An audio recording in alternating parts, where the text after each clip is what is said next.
Welcome back to Celebrity Radio. It's Alex Belfield talking to some of the world's biggest stars, some of my favourite people, and people who have changed the world with their journalism, with their books, and with their honesty. A man who I've been fascinated by for many years is called Andrew Morton. He's got a brand new book out called 17 Carnations, the Royals, the Nazis, and the Biggest Cover-Up in History. That's quite a title, Andrew. Congratulations. You've got me curious. Thank you. Yes, it's a title that kind of emerged out of the copy because I did realise that when I looked at the evidence that yes, indeed, there was a file on the Duke and Duchess of Windsor and their relationship with the Nazi Party, which not only Winston Churchill but Dwight Eisenhower, the President of America. It's interesting, isn't it? I mean, it's been an ongoing gag for years about the royal family and the Nazis, but what you've done have been the first person to really research this and almost prove it. I mean, it's worrying in one way, fascinating at the very least. Why did you decide to spend so much time on this? Because it's been 3 years of your life, hasn't it? Yes, it has been 3 years. I was intrigued about this story a few years ago. I read just a little snippet in a book about a metal canister that had been dug up from a German estate, and inside the canister was microfilm relating to the German Foreign Office, and this was manna from heaven for the Allies because it was all about Ribbentrop, the German Foreign Minister, Molotov, the Russian Foreign Minister, Franco, Mussolini, and all these characters. And so the Allies saw this as a heaven-sent opportunity to prove to the world that the Nazis and the Axis powers had actually started the war, planned the war, and that the sacrifice had not been in vain.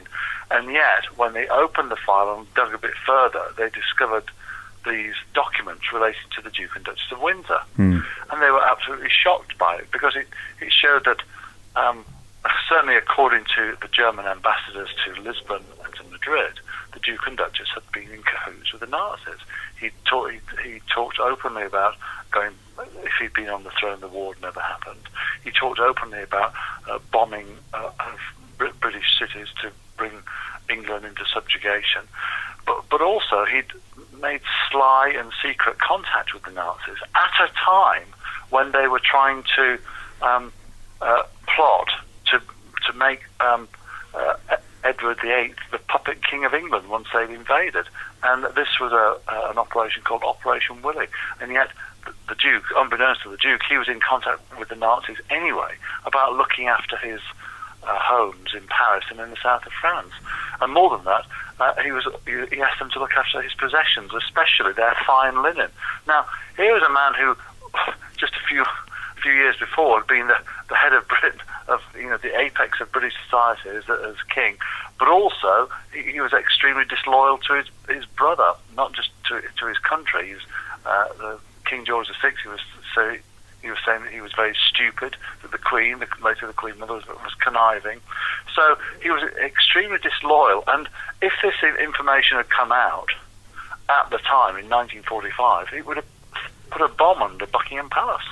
Where do they go from here? Do they just ignore it? Do they acknowledge it? Do they deny it? Do they try and defend it? Where do they go?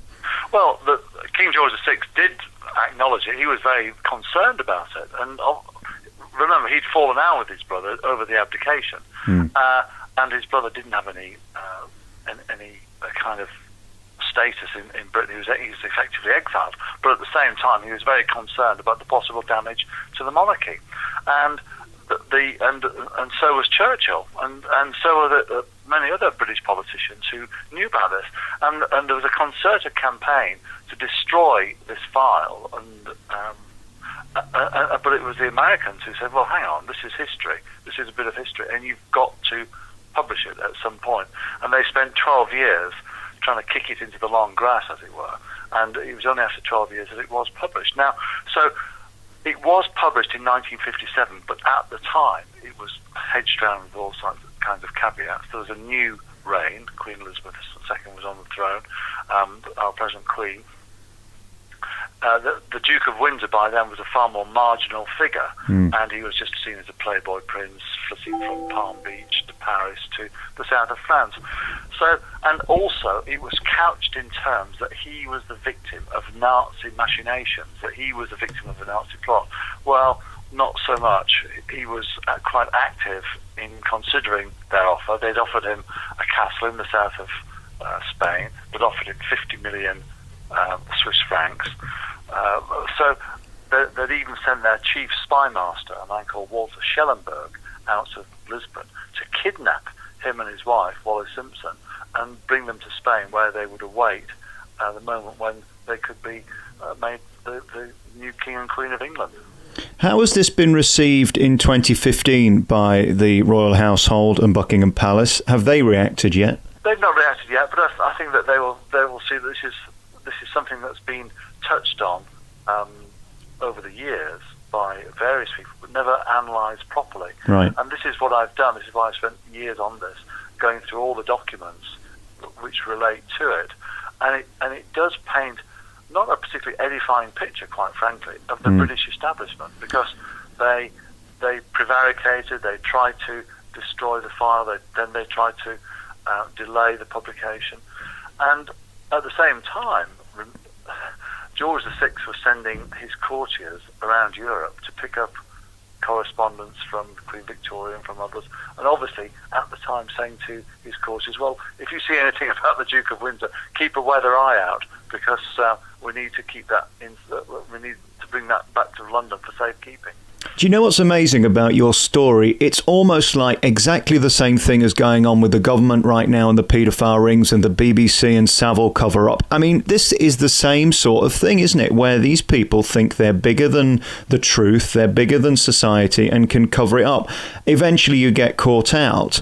It seems unthinkable that at some point someone like you wouldn't discover this truth. Well, it's a very good point.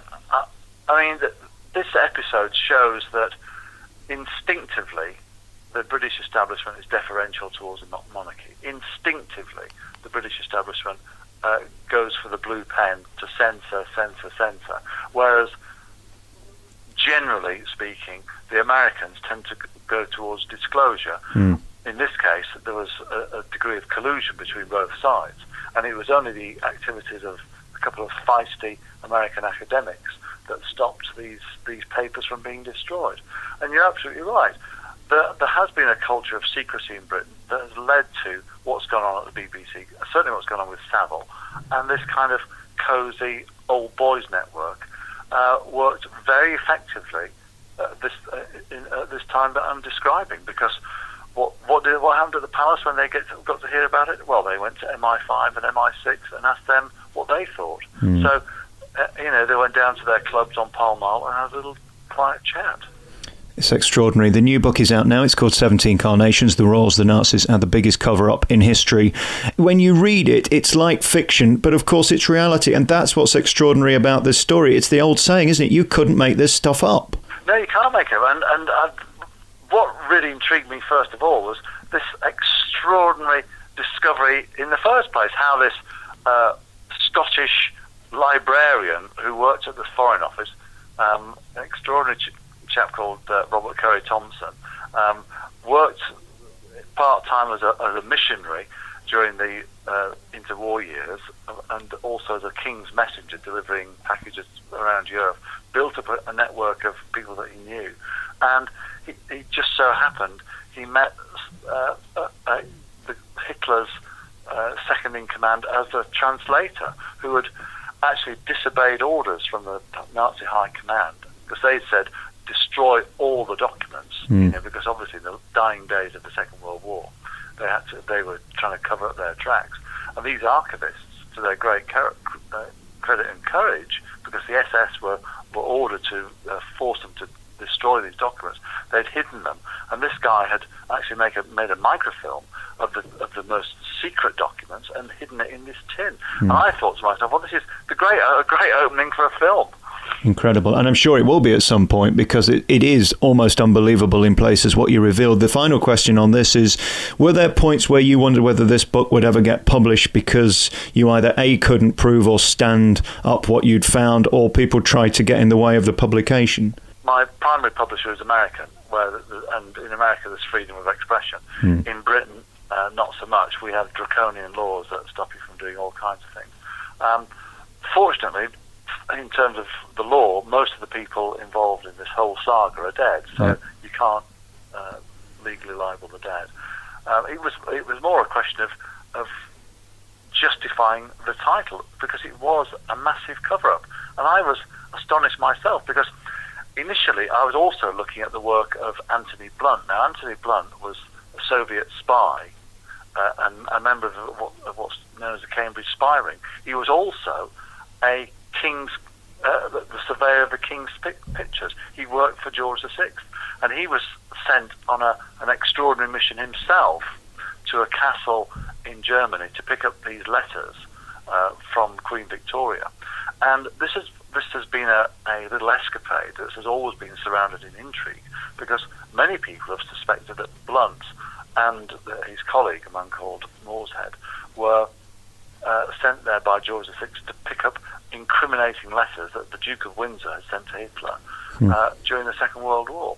Or he had sent those letters to the man who owned the castle, a guy called Prince Philip, not the husband of our present Queen. And so that little episode is one which has been the one that's made the headlines, but ironically it's the other one, which I've earlier described, about discovering this microfilm in a tin hidden in a forest, that is a more extraordinary story.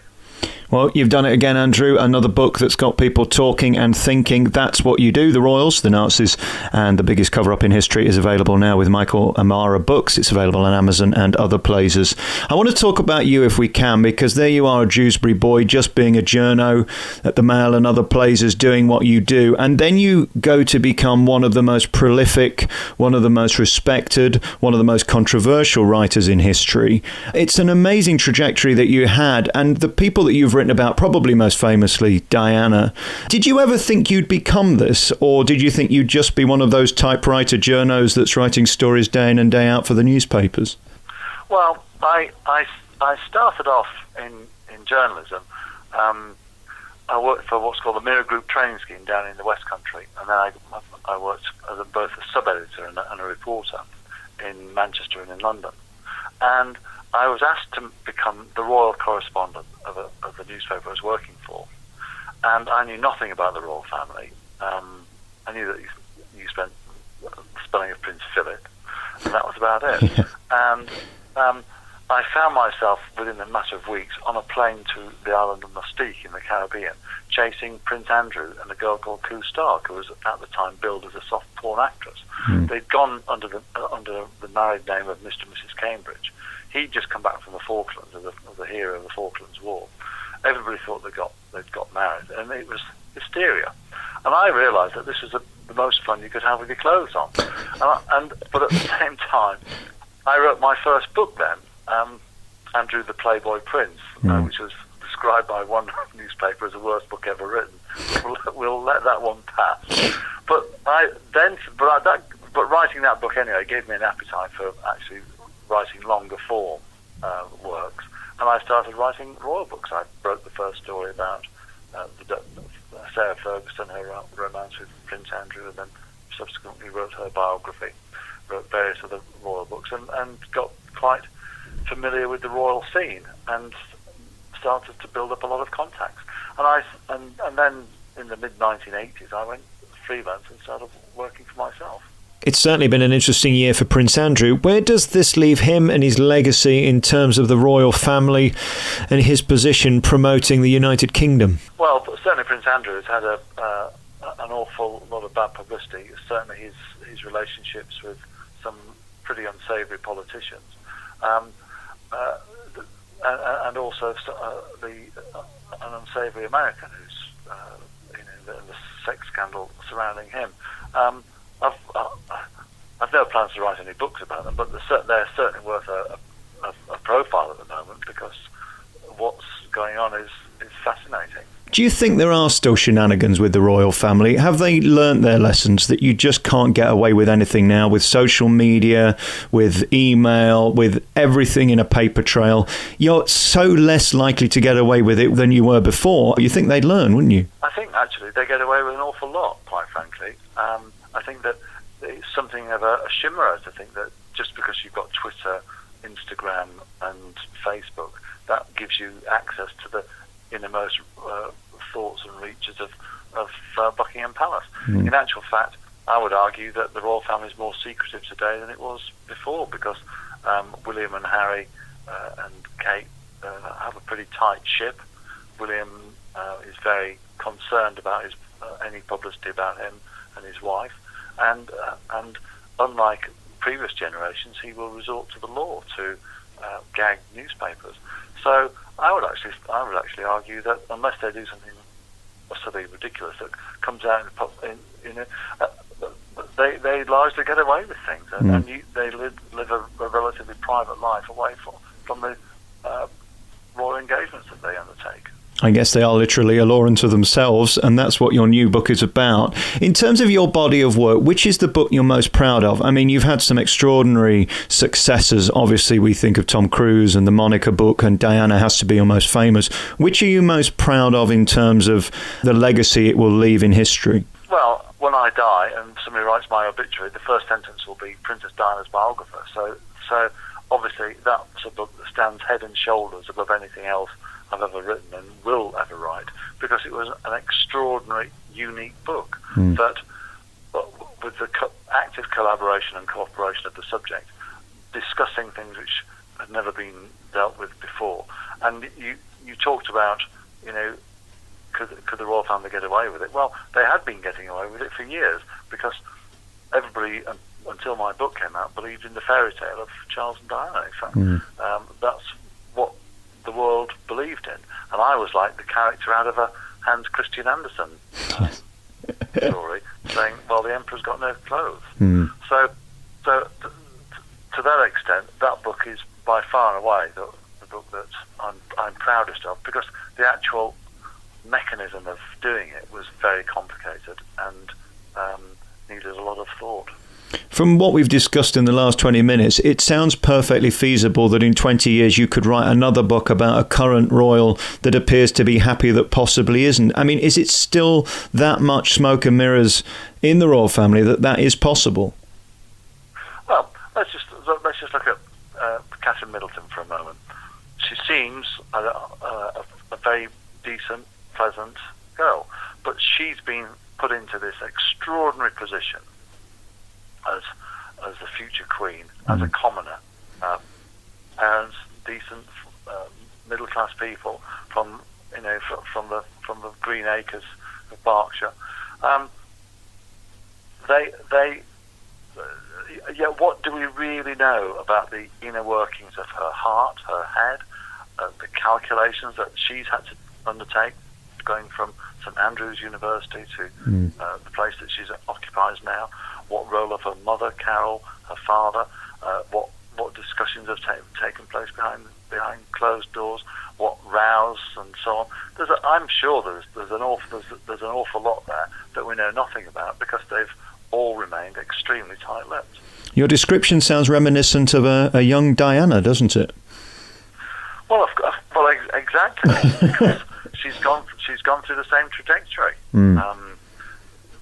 And that's what makes people interesting. What's the trajectory of her life from being an obscure middle-class girl that you wouldn't look twice at in the street, apart from the fact that she's quite a pretty girl, to someone who's now seen as a saviour of the royal family, a pin-up, an international character, someone. So, what does it do to her as a person? And she's undergone 2 very difficult pregnancies, as we all know, and there's all the pressures of that and the pressures to perform. How has she, coped with it all? It's a fascinating life you've had. I always, when I read your books, wonder what you didn't put in. I think that could be a book in itself, how much doesn't get through the lawyers. Your mind must be fascinating. You could start a conference, couldn't you really, Andrew? Yeah, I could start a conference. I think the last person I asked this question to was Piers Morgan, but did you ever have a moment of fear when you worried you'd gone too far with any of your books or anything you'd written within those books? Oh, yeah, absolutely. Yeah. With the Diana book, it was terrifying because you knew that you were going to be cut to pieces by the establishment, and you knew that everything had to be accurate, and you knew that everybody who had spoken to me had to stand by what they'd said, because it had to be absolutely watertight, otherwise you'd be sunk, literally. Did you ever fear that the establishment or somebody bigger than yourself could wipe you out just to shut you up? Well, there was always that fear. I mean, during the research for the book, my office was broke. I was warned by a couple of journalists that Buckingham Palace were on my trail, and that the police had been called in to find out who were my contacts. Then a few weeks later, my office was broken into, and all the files gone through, cameras stolen. Who did it? No clue. But it was an interesting confluence of events. In fact, funny enough, when I did a book on Tom Cruise, some guy in Los Angeles said to me, "Do you want a piece?" I said, "A piece of what?" He said, "A piece." I said, "What do you mean?" He said, "A gun." I said, "No, to look after yourself. Scientologists come after you." How very American. What's next? Where do you go from now? We've had the Nazis, the Raws, we've had Tom Cruise, we've had Diana. Who's next? Well, I've uncovered some quite interesting material about the Duke and Duchess of Windsor, which I'm going to explore over the next few months, because it's led me down a track which could actually reveal a lot more about the Duke and Duchess of Windsor than perhaps is known at the moment. Well, we look forward to reading it. Andrew Morton, thank you so much for your time. Your new book's available now on Amazon around the world. It's certainly doing well, and the Americans just love it. They're all over it, aren't they? Yeah, the Americans and the Canadians, actually, yeah. So it's something which has kind of touched a nerve. Really great to talk to you, Andrew Morton. Thanks for your time. My pleasure.